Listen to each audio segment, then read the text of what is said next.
Made possible by the Carnegie Council, the voice for ethics in international affairs.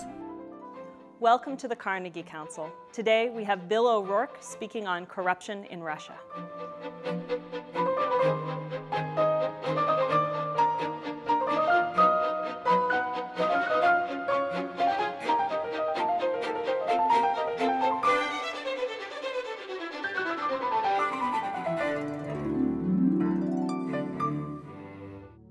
Is it possible to do business in Russia without paying a single bribe?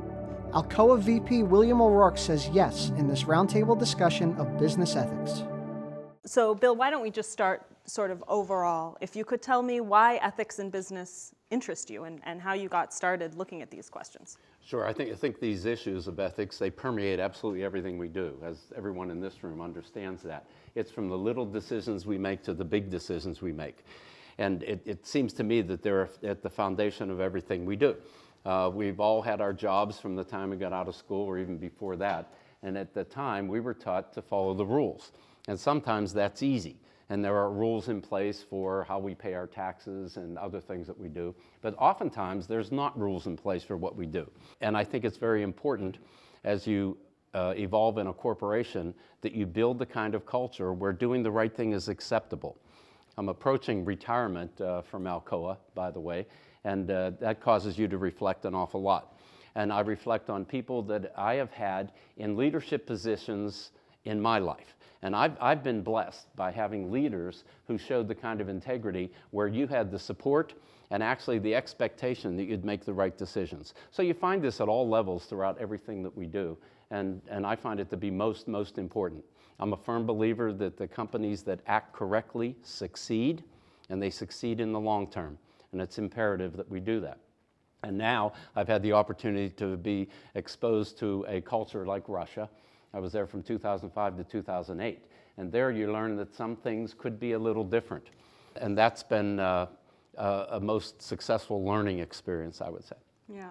Well, why don't we sort of jump in and do some of these interactive cases? I think we're going to start with Alcoa's decision to enter Russia. Here are a few reasons maybe not to go into Russia.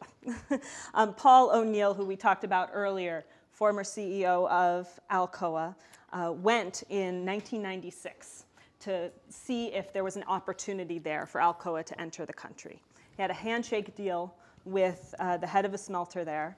And then after meeting him, thinking this was a great opportunity, read in the newspaper the next day that this owner of the smelter had been killed at his workplace, and decided, okay, I'm not going in. And so got back, and I think you said he referred to Russia as a cesspool at the time. You know, this was the mid-90s. More recently, in 2010, Transparency International ranked Russia 154 out of 178 countries on perception of corruption. It was the lowest ranked of any major economy. MNCs like Siemens and Daimler branches have been accused of corruption in Russia. The current president of Russia, Dmitry Medvedev, has made several efforts to combat corruption, but he himself has said these efforts have had little impact. So there are a lot of things against going in, especially if you state as your goal you want to open up a non-corrupt location in Russia. What was the market opportunity, and what was on the other side reasons for entering? Right. A lot of things changed from 1995 when Paul O'Neill made his first visit to Russia to later. The market opportunity was always there. If you looked at the per capita consumption of aluminum in Russia in 2005, it was about 4 kilograms per person. If you look at Western Europe or the United States, it's closer to 35 to 40 kilograms per person. So it was felt that there was a lot of upside potential in the aluminum markets. It was in aerospace.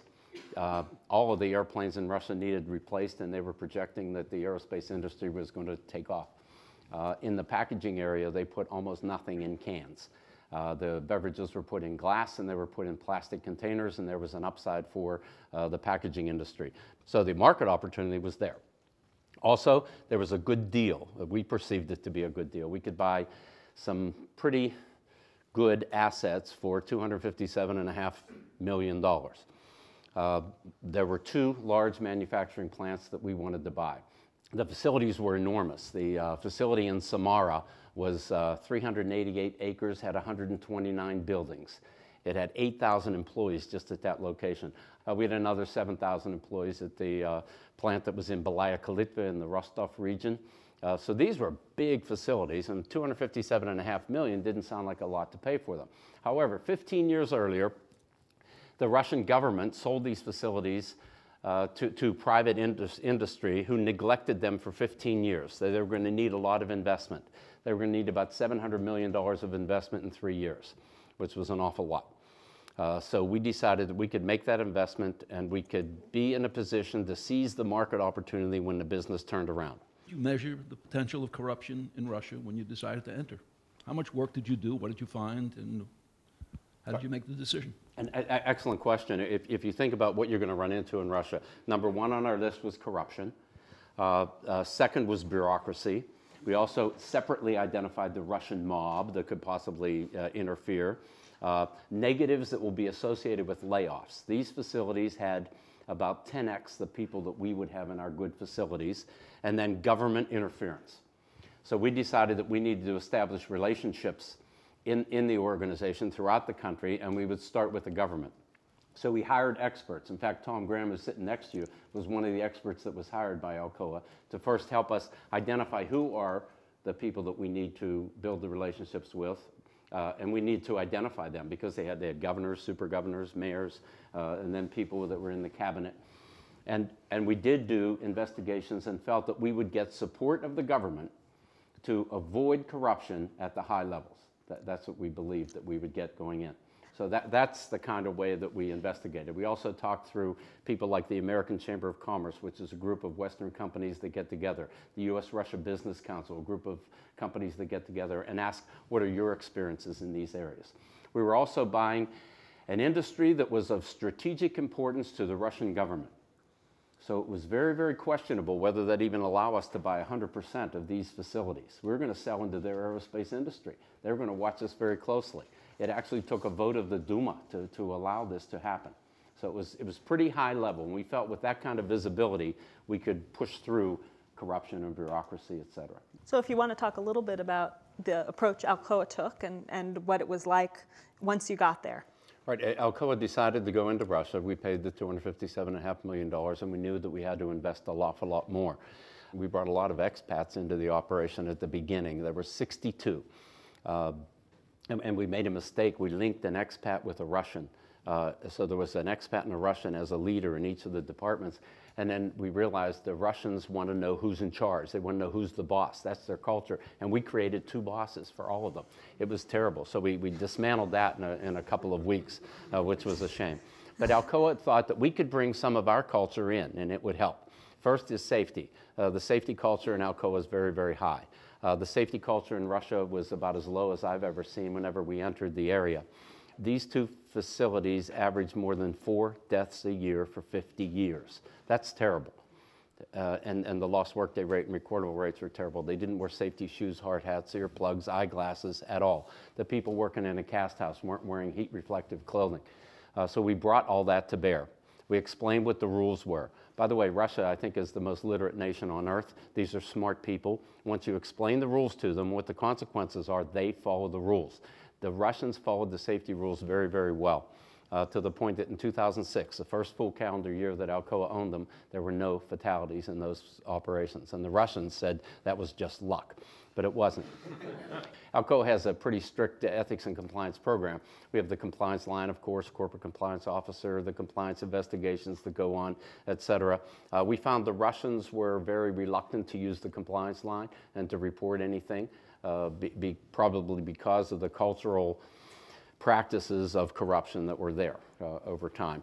Government interference, none at the federal level to speak of. At the lower levels, as soon as you got to governor and below, yes, there was interference. So tell me about a corrupt city mayor that you came in touch with. Okay, we were going to make a lot of investments. One of the investments we were going to make was to install an aerospace plate furnace into one of our facilities. Now we're going to make plate for the aerospace business. It's only made in 4 places in the world. We're going to put this city on the map. We're thinking this is wonderful. The investment probably around $40 million just for that furnace. the trucks are rolling in. They're bringing up the furnace from Germany. They come into the town, and they get stopped by the local authorities. Okay, so the trucks have been stopped. They're in this small city, and then what happens? The demand is made that I see all this money coming into my city, I want some. Right, so this is from the mayor of the city.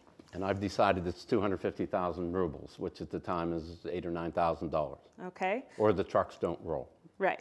So Bill's trying to run this non-corrupt business. It's not a ton of money that he's being asked for. Put yourself in his shoes. What would you do? You'd call the president. Okay, why? Because he has the ability to direct a change on the part of the mayor. In your opening remark, you indicated you had already established good relations, and you were not worried about corruption. You were very careful to say on the higher levels. Of course, you ran into it in the lower levels. That was inevitable. And since you had a high-level interest support from the beginning, they would be your natural allies in arresting this.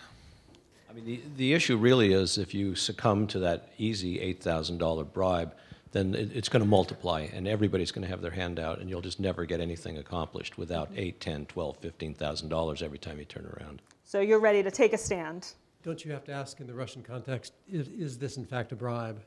Is this a normal procedure? Is there some juridical or legislative or right the mayor has to ask for this payment? Is it in some sense the right thing to ask? Mm-hmm. Mm-hmm. So you call Tom Graham first and ask, or call a Russian expert first and ask what the culture is and what the legislation is. Okay, now I'm going to move off of, this is not from Bill's case, but I'm sure this happens. So say you call Pittsburgh. This is hypothetical. Say you call Pittsburgh and you have your CEO saying, well, we got to get this going. I mean, we need this fast. So he doesn't overtly say pay the bribe, but there's some pressure from above. Then what do you do? That's not hypothetical, by the way. I'm trying to cover him here. Okay. All right. I sit in staff meetings. Now, keep in mind, all the business presidents that report to one group president are sitting there. I have a $100 million capital budget in the first year. I'm on a path to spend 20. And the other business presidents want my capital money. Give it to me, I'll spend it. And I've only spent 20. And the reason was that we wouldn't pay these people off. So I'm being told by my group president, do whatever it takes. Now, think about that. He didn't say to do anything wrong, right? And he wouldn't. He wouldn't ever. He's smarter than that. And he doesn't want me to do anything wrong. But still, the pressure is there. Okay. Implicit or tacit, the pressure is there to get the business done. And we have to make these investments. We have orders for aerospace plate.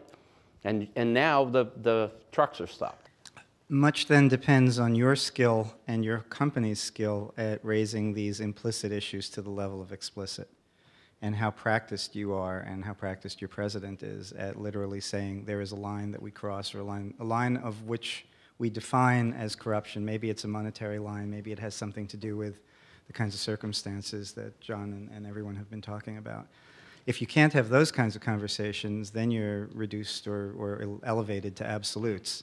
One guideline in this area, and common phrase that's used, is a tone at the top. And it starts at the top. It starts with the CEO. It starts with the chairman of the board, making it clear to everybody in the organization what the ground rules are for going into a country such as this, and what's going to be tolerated and what's not. And it's got to be done in full seriousness, in full candor. It can't be an eye wink. It can't be a, yes, we're going to be ethical, and by the way, I don't really believe it, because that'll subvert the effort. So the tone at the top in establishing the ground rules going in, I would think, would be critical, and you'd be confronted with how meaningful that was in a situation like this. That's right. Now, I clearly wasn't the top of Alcoa, but I was the top of Alcoa Russia right now. And I think I was sent in there for a reason. I was previously the corporate auditor. I was previously the assistant general counsel. I was previously the patent counsel of the company. I've run the procurement organization. They wanted this kind of person to be there to set that tone. But the tone has to be audible. You can't be silent and think that you're setting a tone for a corporation. You just can't do that. And this was clearly a test. Early on in the organization, people were going to watch. What are you going to do with this one? Let's watch and see what he does with this one. And all the Russians were telling me, pay the money. It's only a few $1,000. Pay it and we'll get the stuff going. We keep getting criticized for not spending the money. Yeah, there's a lot going on there. Okay. Nancy, did you have a comment? Well, I'm just wondering, in a situation like this, if there's strength in numbers. Sometimes when there's a real ethical dilemma, to be able to get somebody else on your side. And in a company like Alcoa, where surely there have been many times when senior executives have faced tough choices like this, a call to someone just to talk through what happened in that case gives everybody a chance to reflect, again, on what the stakes are and how to make this visible in the way that you just described. So does anyone here think he should have paid up? I think I would have considered paying the bribe and then calling Moscow and saying, look, this happened, we have to get this thing underway, but we're not going to do it again. But I'd like to know what did happen. Great. So what happened? Well, we informed the authorities that we're not going to pay, that the furnace can rust before they'll get a kopeck, and hoped that they would be enlightened. At the same time, we did dispatch people to try to make them enlightened, let them realize we're going to put his city on the map of the world to make aerospace plate, and your country needs this product.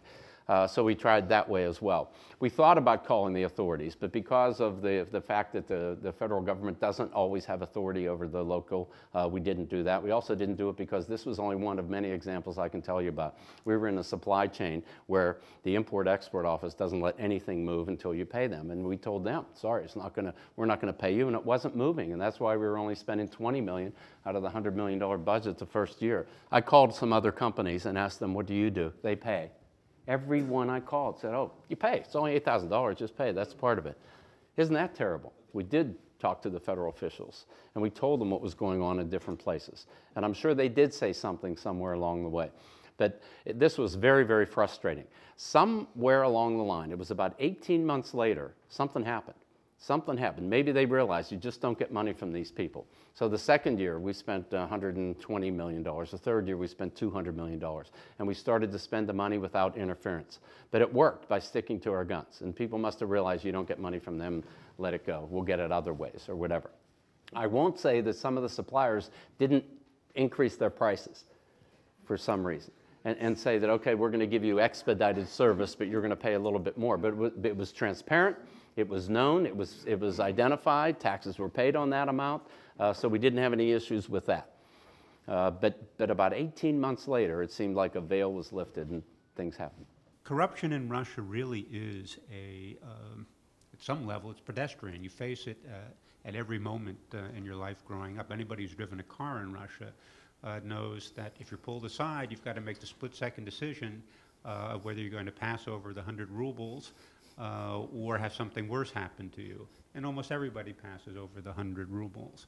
To get an education, visit the doctor now in Russia, often requires paying a bribe. So it's those things that you do day in and day out where what we would consider a bribe is actually a very natural Russian. So how do you train your Russian managers that there are a different set of standards that they have to meet up if they're going to succeed? Now, this is something that you faced as well. And so let's move on to our next mini case. And this one is about the time you found corruption in your own human resources department. So first, how did you find out about it? And just answer that question. Okay, one of the English-speaking Russian employees came to my office and said, are you aware that the HR manager is extorting the laid-off employees? But this can't be going on in an Alcoa organization because we're going to reduce the workforce by a lot. Actually got it down under 8,000, from over 15,000 to 8,000 in 3 years. But there were jobs available in the city of Samar at the time. In fact, we had people that were volunteering to get laid off because we were going to give them a bucket of money. The severance requirements in Russia were very, very low, almost nothing. And we decided we were going to give them a fair wage on a layoff, which was a few months' pay. Well, they never had that kind of money before, most of the workers, and they were volunteering to go. And then they could go somewhere else and get a job and have their small bucket of money to take with them. So the HR manager was leading the laid-off employees to believe that they had discretion and that she was going to give them a little bit extra going away money if they gave a little bit back in a kickback. How about that? So we're talking thousands of employees. Yeah. So even if it's a couple hundred rubles, this person's going to get rich. So then what do you do? You have to investigate the veracity of that claim. I mean, people constantly claim all sorts of things when they've been let go or when they've left, which may or may not be true. So you have to find out whether it is indeed true first. In fact, that's the case in almost every ethical issue is gather the facts. And you better find out what's really going on in any ethical situation, because the accusations that get made can be extreme. You've done your fact, you've done your due diligence, you know this is going on. What's your response as a manager to this situation? Obviously, you fire the employee immediately, but then you make an example of her, and then you roll out a robust training session so people understand the no tolerance policy and they understand what's right and wrong, because it seems like there are a lot of gray areas in that culture. So to try to clarify that, have a very robust training system, and then test your employees on it frequently, I think is what you've got to do next. Yeah, these are all excellent comments, and they fall in line with what we did. We did terminate the employee, of course, as you said, of course. I gave this example at an MBA program about 3 weeks ago, and one of the students suggested that employee should get a severe reprimand. And I'm thinking, if that didn't cross the line, what would cross the line, which was interesting.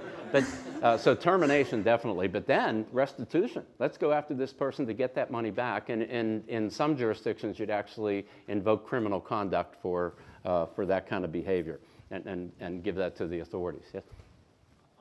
If you were still in the United States and you found one of your employees in the United States and Human Resources was doing the same thing, I should think your methodology would be just about identical. Exactly right.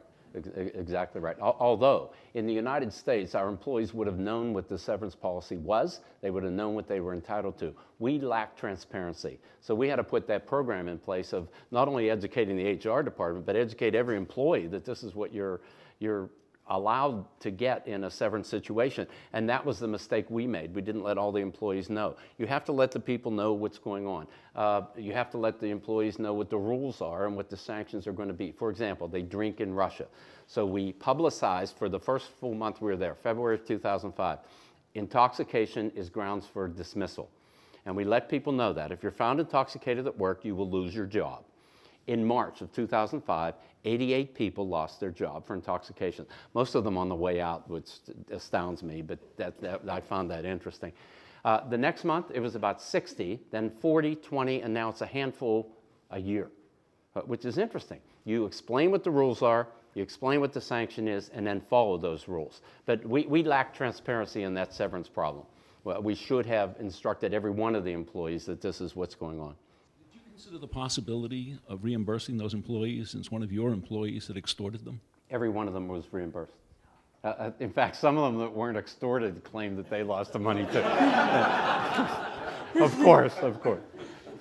To what extent is the Alcoa experience in Russia really relevant to most American businessmen considering establishing a business in Russia? Alcoa is a guerrilla of American industry. It has enormous capital.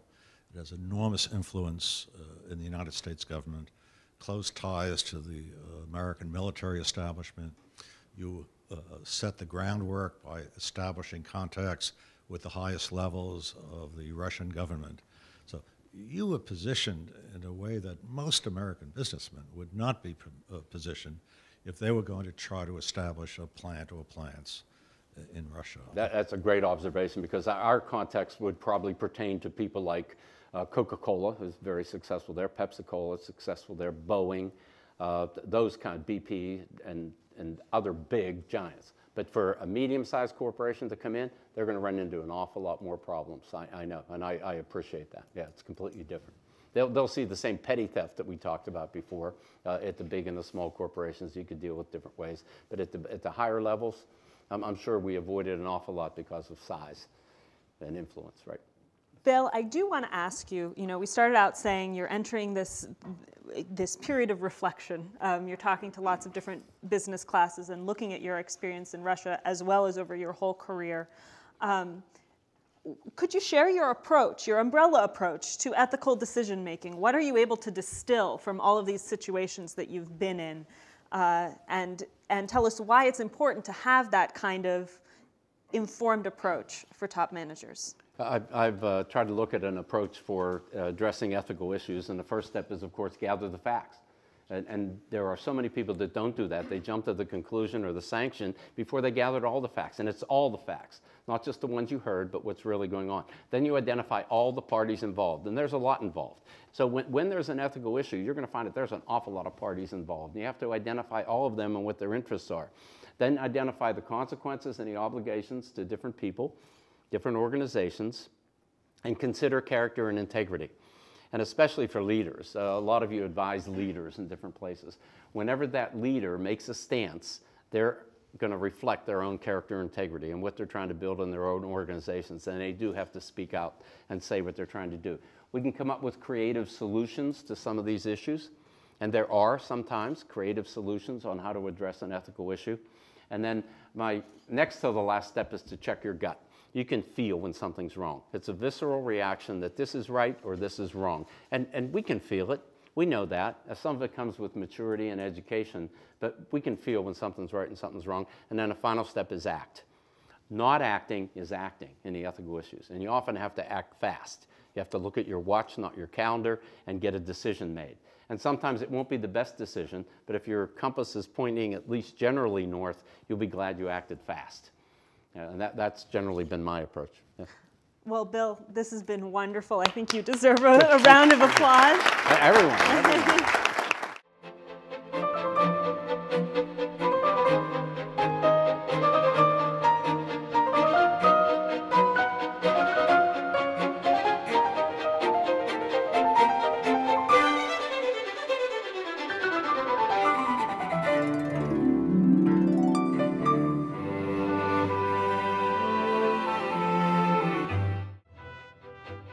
Made possible by the Carnegie Council, the voice for ethics in international affairs. For more information, see www.carnegiecouncil.org.